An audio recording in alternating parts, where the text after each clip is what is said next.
শুধুমাত্র বাংলার মুসলিম নয়, বাংলার সাধারণ মানুষ বঞ্চনার শিকার এবং সাধারণ মানুষ আস্তে আস্তে বিক্ষুব্ধ। কথায় কথা বলে না যে আমরা হিন্দু মুসলিমের ভেতর কোনো বিভেদ দেখি, ওরা ঠিক। ওরা চুরির সময় হিন্দুর বাড়িতেও চুরি করে, মুসলিমের বাড়িতেও চুরি করে, হিন্দুর চাকরিও চুরি করে, মুসলিমের চাকরিও চুরি করে। আজকে আশফাকুল্লাহ নাইয়া আমাদের একজন মুসলিম ভাই, যার নাম তোমরা আরজিকর কাণ্ডে সবার সামনে দেখেছো, সে তো কোনোদিন ভুলে গেলেও তৃণমূলকে ভোট দেবে না। দাদা, বাংলায় মুসলিম ভোট কি বিভাজন হতে শুরু করেছে? কারণ ইতিমধ্যে আমরা দেখতে পাচ্ছি হুমায়ুন কবির একটি মন্তব্য করেছেন, সেখানে তিনি বলছেন বাংলার মুসলিমরা বিভিন্ন সুযোগ সুবিধা থেকে বঞ্চনার শিকার হচ্ছেন। কি বলবেন? প্রথম কথা, শুধুমাত্র বাংলার মুসলিম নয়, বাংলার সাধারণ মানুষ বঞ্চনার শিকার এবং সাধারণ মানুষ আস্তে আস্তে বিক্ষুব্ধ। তুমি যেহেতু স্পেসিফিক্যালি সংখ্যালঘু বা মুসলিমদের কথা বললে, তোমাদের কয়েকটা কথা বল।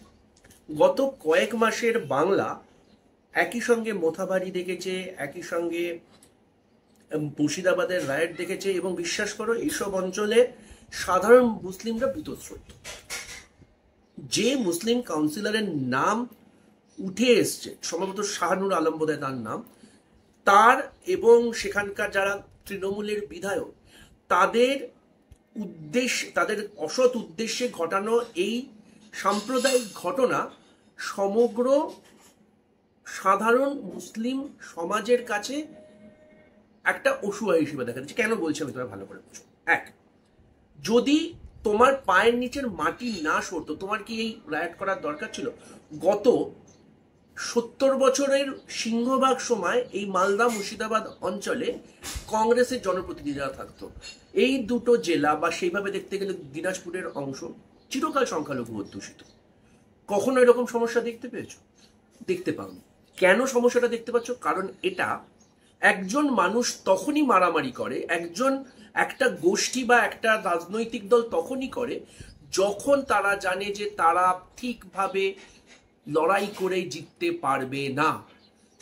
মোথাবাড়ির ক্ষেত্রে সাবিনা ইয়াসমিন ওখানকার বিধায়িকা, সাবিনা ইয়াসমিন ওখানকার মন্ত্রী, সাবিনা ইয়াসমিন উত্তরবঙ্গ উন্নয়ন মন্ত্রী। সাবিনা ইয়াসমিন এবং তার পার্ষদদের জন্য মোথাবাড়িতে আগুন জ্বলেছে। আমি দায়িত্ব নিয়ে বলে গেলাম সাবিনা ইয়াসমিন হারবে, মোথাবাড়ি আমরা জিতবো, আমরা শামশেরগঞ্জ জিতবো, আমরা সব জিতবো। কিন্তু জেতা হারার ঊর্ধ্বে দাঁড়িয়েও তৃণমূল, কংগ্রেস, এই যে কথায় কথা বলে না যে আমরা হিন্দু মুসলিমের ভেতর কোনো বিভেদ দেখি, ওরা ঠিক। ওরা চুরির সময় হিন্দুর বাড়িতেও চুরি করে, মুসলিমের বাড়িতেও চুরি করে, হিন্দুর চাকরিও চুরি করে, মুসলিমের চাকরিও চুরি করে। আজকে আশফাকুল্লাহ নাইয়া আমাদের একজন মুসলিম ভাই, যার নাম তোমরা আরজিকর কাণ্ডে সবার সামনে দেখেছো, সে তো কোনোদিন ভুলে গেলেও তৃণমূলকে ভোট দেবে না। এবং তার মতো একাধিক মুসলিম আছেন যারা চাইবে যে আরজিকরের ঘটনা তার বাড়ির মা বোনের সঙ্গে যেন না হয়। দুই, শাহনাজ বেগমের নাম বলছি আমি, কালকেও নাম বলেছিলাম একটা জায়গায়, বারুইপুর স্কুলের একজন শিক্ষিকা, যার চাকরি এই 26,000 চাকরির ভেতর গেছে। তোমরা প্রশ্ন করতে পারো যে দাদা তুমি নাম জানলে কি করে? তোমাদের মনে আছে রবীন্দ্রনাথ ঠাকুরকে প্রতীকী করে আমরা যখন এই এসএসসি আন্দোলনে গেছিলাম, আমরা বিভিন্ন চাকরিহারা যুব সমাজের প্রতিনিধির সঙ্গে কথা বলেছিলাম। সেখানে আমার এই মেয়েটির সাথে আলাপ হয়। সেই মেয়েটি বলে যে আমরা কোনো রকম কোনো ঘুষ না দিয়ে নিজের যোগ্যতায় চাকরি পেয়েছি। আজকে আমাদের রাস্তায় বেরোলে এইসব কথা শুনতে হচ্ছে। কেন শুনবে বলো তো? ফারাক্কার, যেটা মুসলিম অধ্যুষিত একটা জায়গা, সেখানে অর্জুনপুর হাই স্কুল আছে। সেই হাই স্কুলে 63 জন শিক্ষকের ভেতর 36 জনের চাকরি গেছে এই 26,000।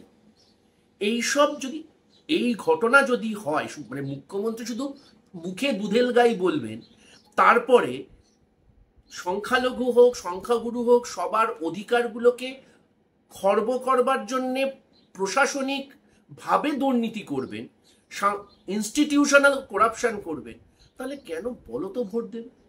আজকে যখন এটা জানা যাচ্ছে যে ওয়াকফের এই আইন, ওয়াকফ বিরোধী আন্দোলনটা সংগত ছিল, এবং ওয়াকফের আইন নিঃসন্দেহে কেন্দ্রীয় সরকারের একটা অত্যন্ত দূরভিসন্ধিমূলক আইন, কিন্তু তার মানে তো এটা নয় যে ফিরহাদ হাকিম বা নাজমুল হকের মতো তৃণমূলের সাংসদ, মন্ত্রী, বিধায়করা ওয়াকফের জমি চুরি করেনি। ওয়াকফের জমি চুরি করেছে। ঈশ্বরের নামে প্রদত্ত জমি যদি তৃণমূলের পদাধিকারীরা চুরি করে, তোমার মনে হয় যে মুসলিমরা তারপরে ভোট দেবে?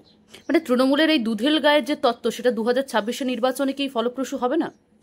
দেখো, তৃণমূল কংগ্রেসে দুধেল গাইয়ের এই তত্ত্ব ইটসেলফ একটা অত্যন্ত অপমানজনক বক্তব্য। আমি কখনো আমার ভারতবর্ষের সংবিধানের প্রথম বক্তব্যটা কি বলতো, we the people of India, article 14 কি বলছে বলতো, জাতি ধর্ম বর্ণ নির্বিশেষে এই ভারতবর্ষে সবার অধিকার সমান। সেখানে দাঁড়িয়ে একজন সাংবিধানিক পদাধিকারী শুধু নয়, একজন যিনি আমার সাংবিধানিক অভিভাবক মমতা বন্দ্যোপাধ্যায় একটা গোষ্ঠীকে দুধেল গাই বলছে, কতটা অপমানজনক হতে পারে। তারপরেও অস্বীকার করার জায়গা নেই, এই বাংলার সিংহভাগ সংখ্যালঘু মানুষ মমতা বন্দ্যোপাধ্যায়কে ভরসা করেছিল। কিন্তু সেই ভরসা তো নিরঙ্কুশ হতে পারে না, ভরসা তো নিরবিচ্ছিন্ন হতে পারে না, ভরসা তো নিঃশর্ত হতে পারে না। তুমি যাদেরকে ভরসা করছো শুধুমাত্র ইমাম ভাতা দিলেই তো মুসলিম সমাজের উন্নয়ন হয় না। যে শিক্ষিত মুসলিম যুব সমাজটা আজকে টেট থেকে এসএসসির আন্দোলন করছে, তার চাকরিটা যে চুরি করেছে সে তৃণমূল কংগ্রেস। আজকে তার রেশনের যে প্রাপ্য টাকাটা সে পাচ্ছে না, সেটা যে চুরি করেছে সে তৃণমূল কংগ্রেস। সেখানে দাঁড়িয়ে এই সমাজের প্রতিবি হয়ে কোনো এক হুমায়ুন কবির যদি মুর্শিদাবাদে দাঁড়িয়ে বলে এখানে 70% মুসলিম, হিন্দুদের আমরা কেটে ভাগীরথীর জলে ভাসিয়ে দেব, সিংহভাগ মুসলিম সেটাকে মেনে নিতে পারে না। কারণ এই ভারতবর্ষ এবং এই বাংলা একই সঙ্গে কাজী নজরুল ইসলাম এবং রবীন্দ্রনাথের উত্তরাধিকার। সেটা কোনো কুসুম কুমার ঘোষ প্রাইম চ্যানেলে দাঁড়িয়ে কিসের কুসুম বলে চিৎকার করতে পারে, কিন্তু তাতে বাংলার ফ্যাব্রিক চেঞ্জ হয় না। সিংহভাগ মুসলিম জানে যে এই বাংলার অধিকাংশ জায়গার উন্নয়নটা সামগ্রিকভাবে হতে হবে। আজকে মালদা, মুর্শিদাবাদের, দিনাজপুরের, বসিরহাটের বাদুরিয়াতে, ভাঙড়ে, এইসব জায়গাতে যে যে রায়ট হওয়ার মতো পরিস্থিতি তৈরি হয়েছে, বা উলুবেড়িয়াতে, বা কিছু বছর আগে আসানসোলের রায়টে তোমার মনে আছে একজন ইমাম তার ছেলে হারিয়েছিলেন, ইমাম রশিদি। সেই সময় সেই রায়টে মুখ্য অভিযুক্তর নাম ছিল বাবুল সুপ্রিয়, যে তখন আসানসোলের বিজেপি সাংসদ ছিল, বিজেপির কেন্দ্রীয় মন্ত্রী ছিল। তারপর সে দলবদল করে তৃণমূলে গিয়ে এখন তৃণমূলের মন্ত্রী। তোমার মনে হয় যে মানুষগুলো বিশ্বাস করেছিল মমতা বন্দ্যোপাধ্যায়, আশা করেছিল যে রায়টে উস্কানি দেওয়ার জন্য অভিযুক্ত বাবুল সুপ্রিয়র বিরুদ্ধে মমতা বন্দ্যোপাধ্যায় ব্যবস্থা নেবে, কিন্তু মমতা বন্দ্যোপাধ্যায়কে প্রশ্রয় দিয়েছে, তাকে প্ররোচনা দিয়েছে, শুধুমাত্র ভোট বাক্স হিসেবে ব্যবহার করা হয়েছে। আচ্ছা দাদা, আরো একটা বিষয় যেখানে দেখা যাচ্ছে যে হুমায়ুন কবির, সেখানে তিনি দাবি করছেন যে রাজ্যের যারা মুসলিম মন্ত্রী রয়েছেন, যেমন একদিকে ফিরহাদ হাকিম, তহা সিদ্দিকী, তারা মুসলিমদের কাছে তাদের গ্রহণযোগ্যতা নেই। এটা কতটা মান্যতা দিচ্ছেন? হ্যাঁ, দেখো, তৃণমূলের ভেতরে সাংগঠনিক কুটকাচালির উত্তর অভিষেক ব্যানার্জি দেবেন। তার কারণ তৃণমূল কংগ্রেসে তহা সিদ্দিকী, তৃণমূল কংগ্রেসের সিদ্দিকুল্লাহ চৌধুরী বা তোমার ফিরহাদ হাকিম, এরা প্রকৃত মুসলিম প্রতিনিধি না হুমায়ুন কবির প্রকৃত মুসলিম প্রতিনিধি, এটা তৃণমূল ঠিক করবে। কিন্তু যেই মুসলিম প্রতিনিধি হোক না কেন, উন্নয়নের প্রশ্নে তারা কোনো মুসলিম সমাজের কারোর হোমেযজ্ঞে লাগেনি, তারা শুধু বড় বড় কথা বলেছে। আজকে অলরেডি 14.5 বছর আমরা কাটিয়ে ফেলেছি মমতা বন্দ্যোপাধ্যায় সরকারের আমলে। 3টে টার্ম নিরঙ্কুশ, কোনো জোট নেই, কোনো কিছু নেই, কেউ প্রশ্ন করার নেই। মমতা বন্দ্যোপাধ্যায় শাসনকালে একটাই পোস্ট, বাকি সব ল্যাম্প পোস্ট। সেখানে দাঁড়িয়ে কেন উন্নতি হয়নি সেই উত্তর মমতা বন্দ্যোপাধ্যায় প্রশাসন দেবে। হুমায়ুন কবির 2011 সালে কংগ্রেসের টিকিটে জেতবার পর, 2012 সালে দল বদল করার পর যে মন্ত্রিত্ব পেয়েছিলেন, তারপরে সেই মন্ত্রিত্ব ধরে রাখতে পারেননি, কারণ উপনির্বাচনে উনি রবিউর চৌধুরীর কাছে রেজিনগর থেকে হেরে গেছিলেন। সেই ব্যক্তিগত হেরে যাওয়ার ক্ষোভ এবং ব্যক্তিগতভাবে মন্ত্রী না হওয়ার ক্ষোভ উনি বলছেন কিনা বলতে পারবো না। এই হুমায়ুন কবির 2019 সালে বিজেপির হয়ে মুর্শিদাবাদ কেন্দ্র থেকে লোকসভায় প্রতিদ্বন্দ্বিতা করেছিলেন। এবার প্রশ্নটা হচ্ছে, কে ব্যক্তিগতভাবে কিছু পেয়েছে পায়নি বলে সে এইসব কথাবার্তা বলছে, তার উত্তর সে ব্যক্তিগত মানুষ দেবে।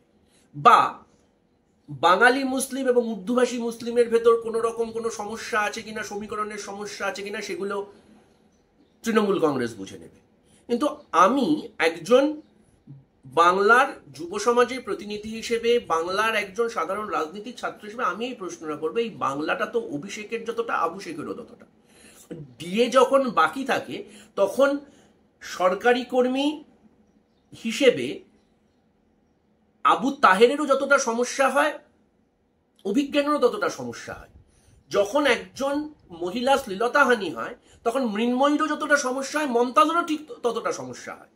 সেখানে দাঁড়িয়ে আজকে আমার সংবিধানকে হাতে নিয়ে মমতা বন্দ্যোপাধ্যায় যখন শপথ নিয়েছিলেন, তখন তো উনি বলেছিলেন যে সবার জন্য সমান অধিকার করবেন।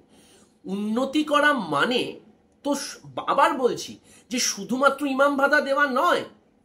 উন্নতি করা মানে আজকে মালদা, মুর্শিদাবাদ, উলুবেড়িয়া, যেগুলো হচ্ছে গিয়ে সংখ্যালঘু অধ্যুষিত জায়গা, তাদের যুব সমাজকে কেন পরিযায়ী শ্রমিক হয়ে বাইরে যেতে হচ্ছে? আজকে জরির কাজ বলো, সোনার কাজ বলো, এই কাজগুলোর জন্য কেন বাইরে যেতে হবে? আমার এখানে কেন ছোট একটা এমএসএমই তৈরি হবে না এই কাজের ওপর? আমি গুজরাটে গিয়ে, এখানে মণিকাঞ্চন বিল্ডিং ঢাকঢোল পিটিয়ে তৈরি করা হলো সেক্টর 5-এ। বলা হয়েছিল সোনার গয়নার একটা এসিজেড তৈরি করা হবে। কিছু শুনতে পেয়েছো? শুনতে পাওনি তুমি? আচ্ছা, হাতের কাজের ক্ষেত্রে বা ধরো আমার এই কৃষি প্রধান বাংলা থেকে অর্গানিক চাষের মাধ্যমে বাইরে রপ্তানির জন্য একটা কৃষি প্রকল্প করা উচিত ছিল। ইউপিএ 1, ইউপিএ 2 এর আমলে আমাদের সেরকম প্রকল্প তৈরি করা হয়েছিল, যেটাকে কাজে লাগিয়ে সিকিম আজকে অর্গানিক স্টেট হিসেবে উঠে এসছে। আমরা করতে পারতাম না যে আম, যেটা হচ্ছে মালদার আম শুনলে আমরা সবার জিভে জল চলে আসে এই গরমকালের সময়, সেই আমকে কেন্দ্র করে একটা ফুড প্রসেসিং ইউনিট আমরা তৈরি করতে পারতাম না। আমরা তৈরি করতে পারতাম না যে দক্ষিণ 24 পরগনার বিস্তীর্ণ অঞ্চল আছে যেখানে ফল বলো, সবজি বলো, মানে বারুইপুরের পেয়ারা থেকে শুরু করে আমরা করতে পারতাম না। সেগুলো না করে আমি এই সংখ্যক জায়গা বা এই জায়গা থেকে আমি একটা কি করেছি, একটা জাহাঙ্গীরকে তুলে এনেছি, আমি একটা শাহজাহানকে তুলে এনেছি, আমি একটা সন্দেশখালী হতে দিয়েছি, আমি একটা মগরাহাট হতে দিয়েছি। এবং এগুলো হতে দেওয়ার জন্য দুর্ভাগ্যবশত মমতা বন্দ্যোপাধ্যায়ের এই প্রশ্রয় এবং প্ররোচনার সুবাদে মুষ্টিমেয় বেশ কিছু মানে বদমাইশ এবং কি বলবো যারা ক্রিমিনালকে রাজনীতি, শওকত মোল্লাকে তুলে নিয়েছে, যে শওকত মোল্লাকে মমতা বন্দ্যোপাধ্যায় নিজে বিধায়ক বানাবার পরে বলেন যে কেন তোকে বাস স্ট্যান্ড দেবো, তুই তো বাস স্ট্যান্ডে বসে বোম বাঁধবি। এই স্টেটমেন্টটা দেওয়ার পরেও শওকত মোল্লার বিরুদ্ধে গ্রেফতারি হয় না। এবং এই মুষ্টিমেয় শওকত মোল্লা, শাহজাহান, জাহাঙ্গীর বা এই আনিরুল ইসলাম, এদের জন্যে সারা বাংলার মুসলিম সমাজ। বাংলা হান্টের আরো খবর দেখতে নজর রাখুন। বাংলা খবর মানেই বাংলা হান্ট।